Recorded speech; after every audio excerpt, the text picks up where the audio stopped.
જી અમારા વિસ્તારના લોકસેવક અને સામાજિક આગેવાન સ્વર્ગીય સતીશભાઈ કાછડિયાની આ 7મી પુણ્યતિથિ નિમિત્તે અમે અમારું ફાઉન્ડેશન છે સત ફાઉન્ડેશન એમના માધ્યમથી આજે બ્લડ ડોનેશન કેમ્પનું આયોજન કરેલું હતું અને સાથે સાથે અત્યારે જે સમાજનો સળગતો પ્રશ્ન દીકરીઓ બાબતને લઈને છે તો દીકરીઓમાં જાગૃતતા આવે એ માટે દીકરી સાવધાન ચિંતન શિબિરનું પણ એક મોટું આયોજન કરેલ હતું.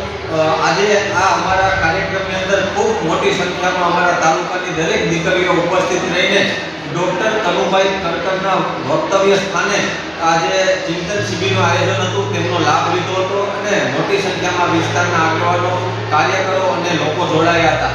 સાથે સાથે બ્લડ ડોનેશન કેમ્પનું પણ જે આયોજન કરવામાં આવ્યું હતું તેમાં પણ રક્તદાતાઓએ પોતાનું રક્તદાન કરીને આજે ખરા અર્થમાં અમારા વિસ્તારના સમાજ સેવક સતીશભાઈ કાછડિયાને શ્રદ્ધાંજલિ આપી હતી. અંદાજિત કેટલી સંખ્યામાં રક્તદાન થયું હશે? અંદાજિત 200 બોટલ રક્તદાન એકત્ર થયેલ છે અને હજુ પણ અત્યારે રક્તદાન કરવાનું ચાલુ છે.